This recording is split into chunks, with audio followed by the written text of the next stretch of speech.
John Constantine, a Hellblazer podcast.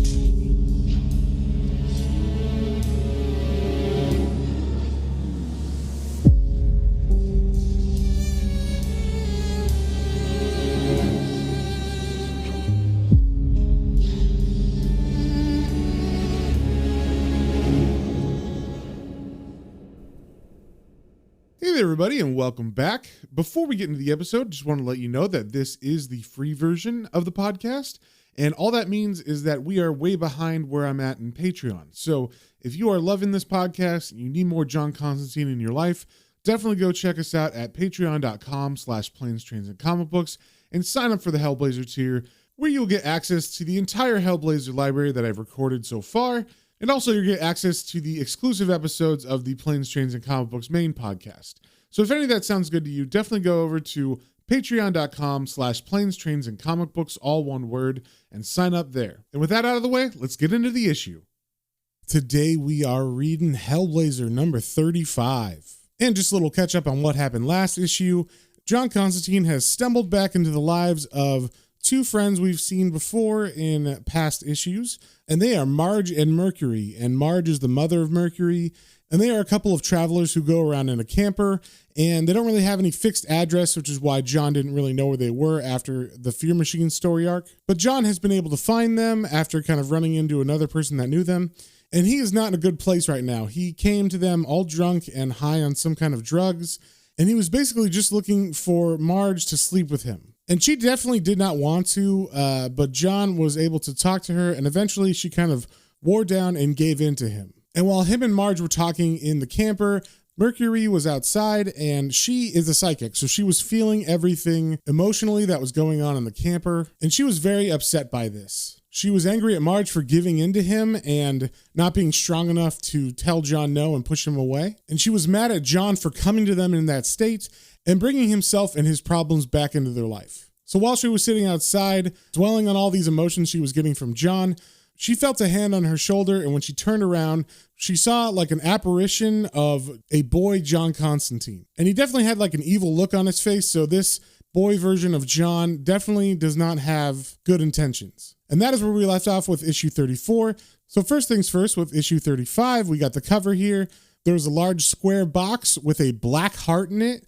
And inside that black heart is a window where we can see the face of a young boy who has a big red heart on his forehead. And this kid doesn't look that sinister, but he definitely doesn't look happy either. And we see the writer of this issue is Jamie Delano with art by Sean Phillips. And I don't say this that often, but the cover date on this is November 1990. So we're definitely in the 90s now. And on the first page, we see John Constantine. He is playing Walk the Plank with some figurines of pirates and Native Americans. And one of the pirates that John calls Captain Death is forcing a Native American off the plank into a fish tank, and John is watching as the Native American falls into the water and sinks to his death. And John's face in this kind of looks creepy. He kind of looks like Sid from the Toy Story movie. And we also see the name of this issue is called Dead Boy's Heart. And we also see that this issue takes place in the year 1961, where John is a young boy and he is living with his aunt and uncle. And John doesn't know why they're here. He thinks that their dad is away on a work trip, but it's definitely not that, because everybody seems to have some more knowledge about it than John does. So besides the aunt, uncle, and John,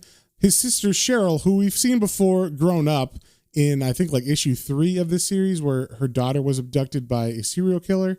She is also living here, and she is a teenager who's, just trying to live a normal life. But of course, she's having to adjust and learn to live with her aunt and uncle as well. So apparently the grown-ups are out, and John is bothering his sister, and Cheryl is putting up with him, but she's just trying to get him out of the house. She, of course, is trying to have boys over without the adults there. So she's trying to bribe John with some kind of candy and saying that she will give him a shilling if he leaves. But John is not listening. He is definitely a weird kid. He is focusing on the fact that the year is 1961, and that is a very rare year because you can turn it backwards and upside down, and the numbers will read the same way. And he's saying the last time that happened was in 1881, and the next time that will happen is the year 6009. And while Cheryl's trying to bribe him, he is just focused on this number. He goes over to her dressing mirror and begins to use her lipstick to write out and do the math for how many heartbeats he will have to have had by the year 6009. And in this exchange, we can kind of see that John is obviously a very smart kid because he's doing high-level multiplication. And he's also kind of obsessed with death because he's talking about his heartbeats, and then his sister Cheryl says that he'll be dead and buried by then. And this concept of heartbeats kind of goes through this issue. So John leaves Cheryl's room for a bit while he's thinking about this, and then he comes back in and he catches Cheryl practicing kissing on the mirror that he wrote that math on. And this scares Cheryl, and she says that, he'll be the death of her. And this puts him on some like weird thought process where he's saying, yeah, dead, like mom, all moldy and rotten. Oh no, I won't. I'm going to be a lost boy and live in Never Never Land. And then he takes Cheryl's lipstick and draws some like war paint markings on his face. And with that, he agrees to finally leave. And he ends up at a quarry that is abandoned. And the narration says, the abandoned quarry's out of bounds. Get caught and it's a certain belting. But it's the only interesting place in this boring village. Old machineries like robot dinosaurs guarding a flooded entrance to another world. The village kids say it's bottomless, full of iron spikes and tangled wire to drown you. But if a small kid could hold his breath for long enough, perhaps he could swim right through to Never Never Land. You'd have to get past the boogeyman, though.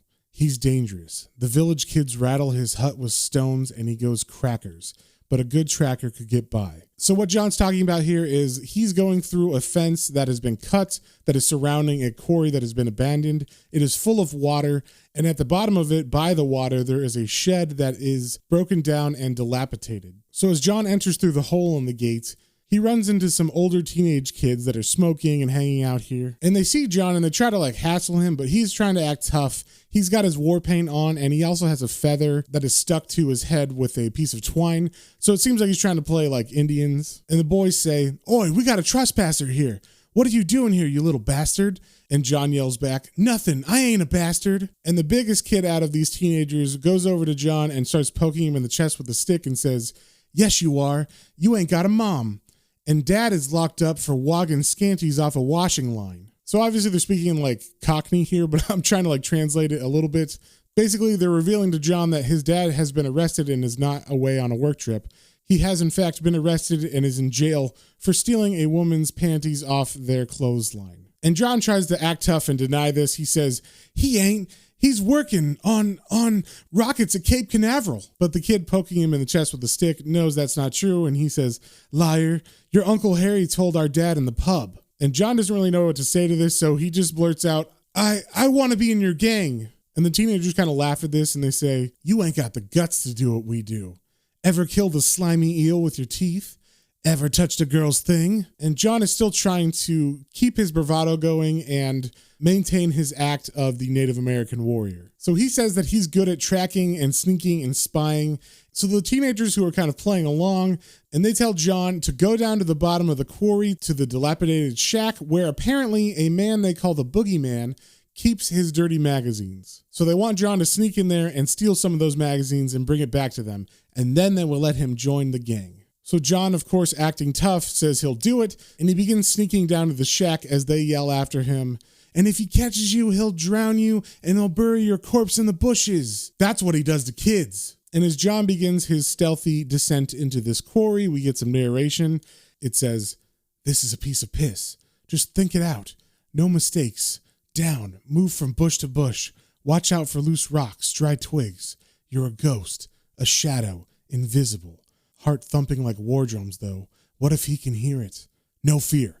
Warriors show no fear. Slowly, carefully." And he makes it all the way down to the shed, and he can even see the magazines as he approaches through some broken boards on the side of it. And the narration says, "Here they are. Damp, rotten smell. It must be him. Easy does it. Just take one. I wonder where he gets them from." And before he can finish his thoughts, of course, the teenage boys weren't going to let him get that close without doing something. So they began throwing rocks at the roof of the shed. And this wakes up the local homeless man who these teenagers call the Boogeyman. And he runs out screaming, "Why don't you freaking kids leave me alone?" And he sees John and immediately goes after him. But John is able to get away and hide in some bushes. Unfortunately, those bushes are what the homeless man uses as his restroom. So as John gets in these bushes, the narration says, dark, musty smell. Ugh, shit's everywhere under crumpled nudie books. Is he still coming? And John, not knowing what to do, just decides to wait. He's like, I'm just going to wait here. I'm going to be as quiet as possible. I'm going to hold my breath and count my heartbeats. So John waits for a bit and the man goes away, but the narration says, hold your breath. Only the buzzing of flies and a distant blackbird chirping alarm. Has he given up or is it a trap? Wait. 1,000. Heartbeats slowing down now. How many till it's safe to come out? 1,500? No, more. Keep counting. So while he's thinking this, he notices something in the ground by his feet. And he registers that they are bones, and he's kind of thinking like maybe it's a fossil or a dinosaur or a pilot that crashed in the war. Stuff that kids would think. And he even says he's going to approach it like an archaeologist, so he begins to brush away the earth from the bones gently, and he's thinking, oh, maybe it's the missing link. And then he realizes that this is the skeleton of a body. The narration says, there's hips and a whole rib cage, part of an arm, but no skull. It's a little bit smaller than me. It's a dead boy, drowned and buried by the boogeyman, just like the village kids said. And as he looks harder at the rib cage, he sees something in the middle of it. So he reaches inside of it and he pulls out a rock. But because it was in the center of the rib cage, he assumes it's something else. The narration says, something gleaming dully in his chest. A stone, dig it out. Was this earth flesh? But a stone with veins? Look at the shape. Jesus, it's a fossil of the dead boy's heart. So John pulls this rock out and is staring at it, thinking it is an actual like fossilized heart. And he stares at it a while because the narration says, another 3,600 heartbeats. Time to escape now. The Mohican has received a warrior's gift. Its magic will protect him from the boogeyman. Cold weight beating against chest. Death riding in pocket. So he's in like full fantasy mode now. He's thinking this thing is like a magical amulet or something. And he's still playing Native American warrior. And as he sneaks through the bushes back up the quarry hill, he sees the teenagers from before, but they have, lost interest in him and have forgotten. And they have moved on to something else. They have captured a kitten and they're debating whether they should throw a rock at it or tie it in a bag and throw it in the water or set it on fire and let it run away. And as John goes a different path to try to avoid them, he accidentally runs into a couple who are in the process of undressing, and the guy's being kind of forceful about it. The woman's skirt is hiked up and her shirt is off, so her bra is exposed. And she's saying, you're too rough, Keith. You're hurting me. And the man says, keep still, you bloody cow. I can't bloody undo it. I guess he's trying to undo her bra and he just can't get it. So as she's protesting, she looks behind Keith and sees John just staring at them from the bush. And she's like, oh my God, it's a kid. And immediately Keith tells John to sod off and stands up to scare John away. But weirdly, the woman stands up and is like, oh, don't. He's cute. He's going to rescue me from the nasty, hairy man. Leave him, Keith. Let him watch. And then she walks towards John and has her hands around her breasts, kind of pushing them up and at John. And she says, you'd like that, wouldn't you, darling? Get your heart beating, huh? And this, of course, just terrifies John, and he runs the opposite direction back towards the teenagers. And this time they see him, so they catch him, and they're not letting him pass. And they're making fun of him, saying, oi, look at this, lads. The great scout bawling his eyes out. What's the matter, dum-dums? Get lost in the spooky quarry, then? Did the boogeyman make you shit your pants? And John gets mad at this, and he says, let me pass, traitors. And the teenager who was poking John in the stomach earlier with the stick is not happy about being called a traitor. So he grabs John by the shirt, and he sees that John has a rolled up pornography magazine in his shirt. So of course he takes it, and John really is only caring about the rock that he found, the dead boy's heart that he thinks is a magical totem. And the boys get distracted for a second as they look at the magazine, and this magazine is definitely not normal pornography. The boys are saying, look at that, a cat with its throat cut. Must be foreign, this. You only get tits in British books, our dad says. And then they refocus on John, and they see that there's a lump in his pocket. So they go over there to try to get whatever is in his pocket out. And John begins swearing at them as they approach him. He says, bloody sodden bastard shits, no! But they are able to overpower him. And as they try to reach into his pocket, John is able to get there first. And he pulls the rock out and hits the biggest boy in the head with it. And the teenagers are about to attack him for this, but John starts going crazy and saying that, he's a Native American and he's going to kill the Blackfeet, which is what John is calling them because he's imagining that they're some kind of rival native tribe. So instead of beating him up, they just throw beer cans at him and other trash from the area and yell "Mad Boy" at him. Then we cut to the evening where John is in his bed in his aunt and uncle's house, and he's angry about the events that happened today. And he's also angry because apparently when his aunt and uncle got home and he wasn't there, Cheryl just said that John had snuck out on his own. So John ended up getting spanked with a belt by his uncle. So he's just staring up at the ceiling, kind of thinking about today's events, and he's sucking on his thumb and he's grasping this dead boy's heart, as he calls it, to his chest. And the narration says, "Nothing in the world is fair. Everyone's a shitbag. Mom's a shitbag for being dead. Dad's a shitbag for going to prison.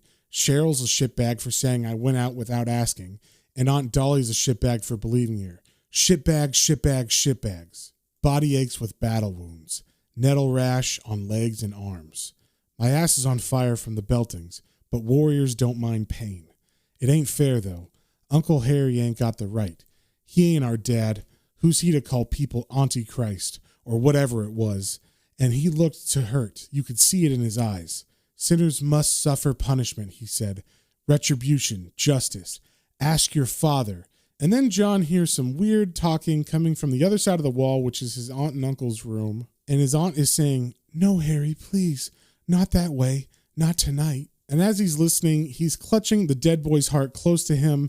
And he says, "The heart makes it louder. Slapping, a groan, a stifled gasp. Don't listen to her crying. Snuggle into the silence. Poor Aunt Dolly. She'd be good to cuddle. Soft, big arms wrapping around, warm." And John is just basically feeling utterly alone and doesn't know what to do. So he takes this dead boy's heart in his hand and he kind of holds it up to the sky. And then he gets an idea to kind of rub it all over his body. And he's hoping that this will take away the pain. The narration says, "Slide it hard and smooth to rest over the blistered skin. Feel it soothing, soaking up the hurt. Lift it back to feel its weight pressing down, squeezing me backwards into dull, booming underwater sleep." So just having this rock and like pressing it against himself, he's able to calm down enough to fall asleep finally. But he is awoken later by a sound from the restroom. And he thinks it's Cheryl at first, possibly trying to run away. So he goes out there to try to confront her to make sure she doesn't leave without him. But he ends up finding his aunt with like a belt tied around her wrists, and she's trying to undo it with her mouth. And of course, John doesn't even know what he's looking at. He's very confused by the idea that the uncle is tying up the aunt, and he's thinking that maybe she's in trouble, she's being punished for something, kind of like how he was punished earlier with the belt. So he goes back to his room. Like I said, he's very confused. The narration says, "Why does he tie her up? To stop her running away? Maybe she lets him hurt her, like them in the woods. Maybe that's what you're supposed to do. Maybe Cheryl knows. Maybe." And with that, he falls back asleep. And in the morning, he gets up and his aunt is cleaned the dishes and has made him breakfast. And he tries to talk to her, and he kind of throws some hints that he knows something weird's happening because he asks if she's okay, but the aunt just kind of ignores that and doesn't really pick up on the fact that he's asking those questions for a reason. And then John asks his aunt if it's true that his dad is in prison for nicking ladies' smalls, he says, but stealing their underwear. And she asks where he heard that, and John says that he heard it from some kids who said they heard it from Uncle Harry in a bar. And she says he shouldn't fret over it, but John is perplexed by this idea. He says, "But our dad's not stupid.